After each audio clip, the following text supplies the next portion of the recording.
Hello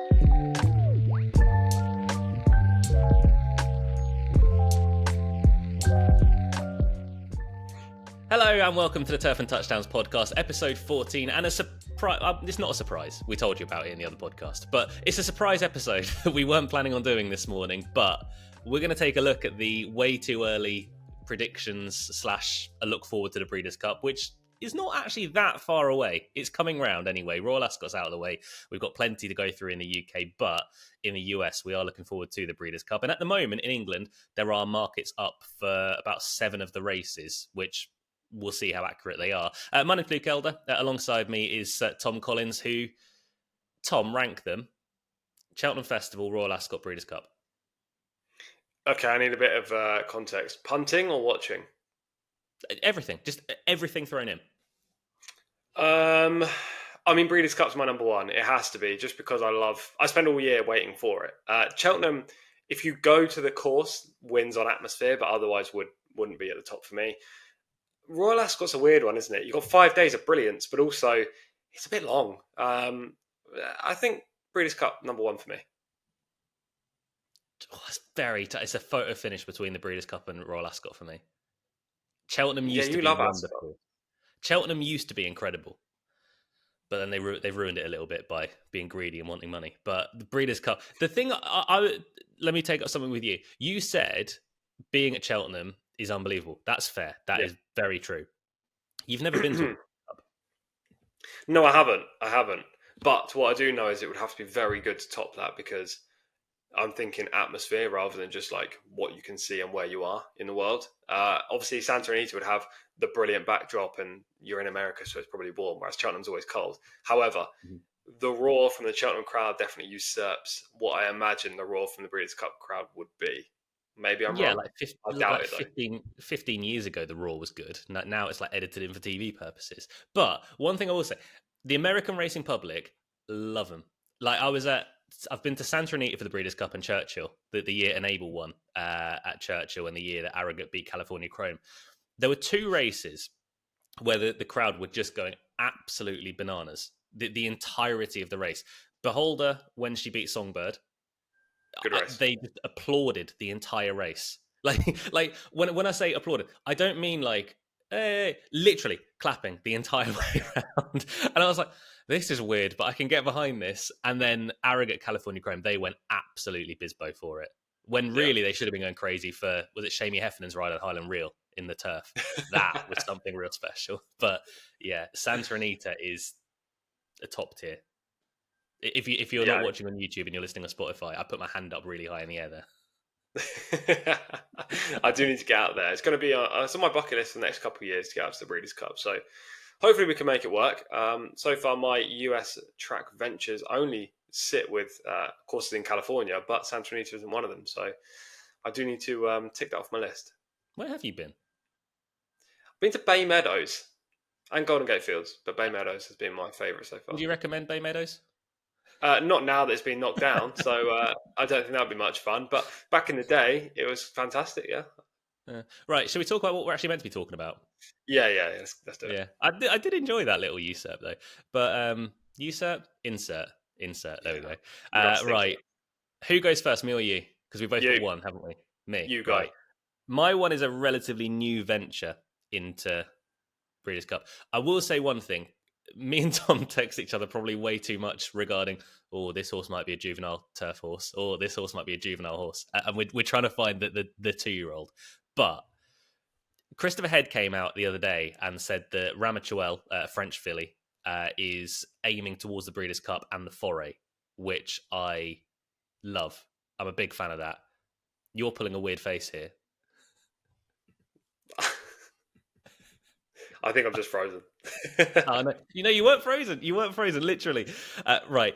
But Ramachuel, she ran very well in the 1,000 guineas in England. She just didn't quite see things out. I think that's harsh to say as well, because she was only caught in the closing stages. I think she's the archetypal, very strong 7 furlong horse, which is ideal, as we know, for especially California Breeders' Cups and the mile. She ran at Royal Ascot. I thought she ran very well in a pretty decent renewal of the coronation. Again, I think she just gets found out a little bit from a stamina perspective. I think going over to the US is going to be absolutely perfect. As a 2-year-old last year, she was an absolute star as a 2-year-old sprinter. I think she has got a real chance to be sort of very good over in the US. Now, one slight problem is Rosalian is currently in the betting for that. If Rosalian turns up, she needn't bother because Rosalian will win this race, and he is an absolute monster. But I don't think he's going to be in. I don't think he's going to be going over to the US. You've got a few other UK runners that might potentially try and go over. But as we're speaking, Ramatuelle is available at 12-1 for the mile. I think that's a fair bet. She looks like she's going to be going. So my way too early shout for the Breeders' Cup, Tom, is Ramatuelle in the mile. Yeah, I don't hate it. I also don't love it, but only because of the fact that around this time every year, you never know which Europeans are going across. You've already mentioned Rosalian there. I agree, he probably won't go over, but if he does, then immediately the Ramatuelle bet becomes something of a, well, I'm now hoping that she can win and Rosalian underperforms. That's why I don't really tend to focus too much on the turf races, the Breeders' Cup in midsummer. Kind of wait until September, October, but I don't hate it at all. If you think most of the European challengers at the top of the market won't go, then why would you really play against Ramatuelle? She looks a fair price and she's obviously very talented. Yeah, 100%. Like I say, she's going to be one of the more talented horses that go over to the US, and it seems that that's going to be the sort of plan. We talk about Breeders' Cup history as well. Christopher Head, as mentioned, if you are from the US and you're not familiar with the sort of continuance of the Head family, Christopher Head is the son of Freddie Head, who obviously was a trainer of Goldacova. He absolutely loved the Breeders' Cup. So Ramatuelle will hopefully be going, and hopefully Rosalian won't. But if Rosalian does go, you're going to see a very good horse at stateside. Tom, who's your way too early pick for the Breeders' Cup of 2024?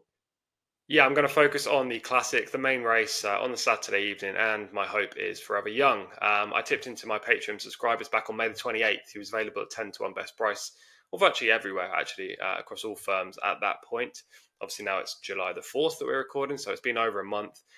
There's 12-1 on offer with one firm, but he's generally 7-1 second favourite. So, you know, the market has contracted with plenty. Obviously, if you still want to get on, find that one firm and take the bigger price. The 3-year-olds in the US this year, dirt 3-year-olds, just aren't much, in my opinion.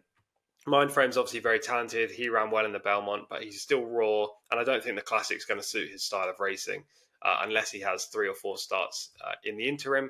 And Todd Pletcher basically teaches him how to come from off the pace. If he's anywhere near the speed, I think he'll just get outdone by the more experienced and hardy rivals.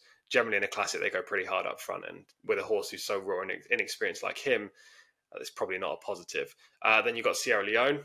We've covered him many, many times on our podcast. I don't like him as a racehorse. He'll be there or thereabouts, I imagine. It depends how he goes in the Travers, but he'll still be well fancy for the Classic, and he just gets way too far back. For me, that's not a betting proposition in a race like the Classic, so I want to be taking him on. Muth needs to improve. Nysos, we don't even know if he's still able to race. He hasn't worked for months on end, I think since February or March, so there are a lot of negatives and unknowns with the dirt 3-year-olds based in the US right now. The older horses in the Classic market are topped by Laurel River, who Bhupat Seema, the trainer of the horse, has currently said that he's not going to even be going to the Classic, so put a line through him.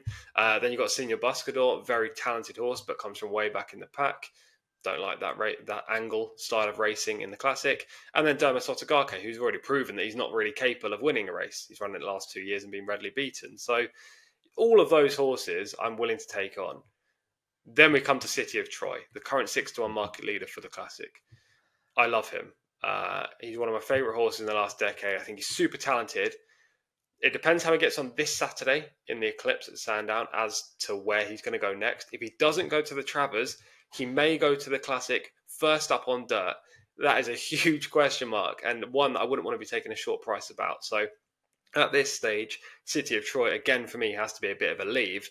So Forever Young just has to be the horse to come down on. I think he's the best 3-year-old that's running any of the Kentucky Derby trial or Triple Crown races this year. I thought he should have won the Derby itself. He was given a bit of a rough ride and rough trip throughout the race. He shaped best, in my opinion. And therefore, in my opinion, he's better than Sierra Leone. He's gone back to Japan to freshen up for this event. He's going to have one prep in Japan, come back to America in November for the Classic. I love everything about him. He stays the trip. He's a proper grinder. He loves the dirt. Versatile running style. Japanese never won the Classic, but are likely to go very close this year and definitely in the future. I just think there's loads in his favour. And at 10, 12 to 1, Forever Young is my play. Yeah, 12 to 1 with one of the main bookmakers, to be fair, over in the UK. Just to say about City of Troy, I believe they've already ruled out the Travers. Part of it was because Sierra Leone exists, but I don't like going to the Breeders' Cup Classic immediately as a dirt debut. Exactly, yeah. In that press conference, well, it wasn't a press conference, it was more like a news release. They kind of said that Sierra Leone is definitely for the Travers and City of Troy is going to the Eclipse. He didn't say City of Troy is definitely going to be missing the Travers. So I agree with you. It sounded like they weren't going there, but equally, he's got a bit of an egg and spoon race this Saturday, hasn't he? He's 2-7 favourite right now. If he wins, they could just send him over to Saratoga, but we'll see. If they don't send him to Saratoga for the Travers, he's a horse I want to be taking on despite my loyalty towards him. Mm-hmm. City of Troy currently 7 to 1 favourite for the Breeders' Cup Classic, but who knows? Forever Young at 12 to 1. They're the two sort of plays at the moment. Ramachuel for myself is, did I say 12s? I think so, yeah. If I did, I was right. 12 to 1 for Ramachuel and 12 to 1 Forever Young as well.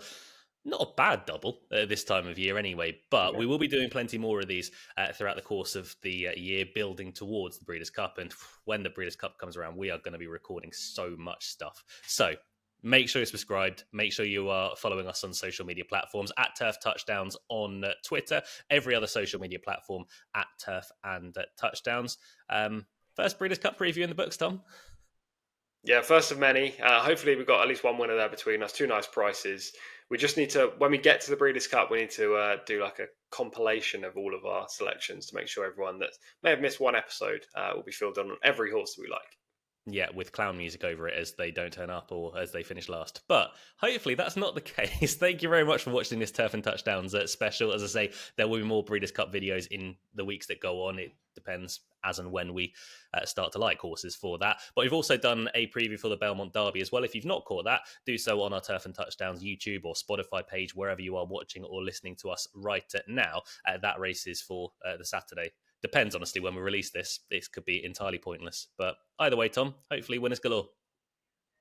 Yeah, exactly that. We'll be back next week no matter what. So make sure you tune in, subscribe, like, comment. Tell us who you like for the Breeders' Cup already. I know, based on my Twitter notifications, that plenty of people have Antepost fancies for the Breeders' Cup. So please do let us know. We can even respond to them in the next podcast that we do, whether that be next week, the week after, in a month's time. We'll still go back and have a look at the comments. So yeah, do get involved, please. And we'll see you next time, I guess.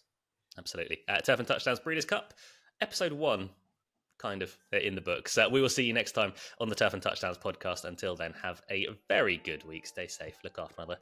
Goodbye.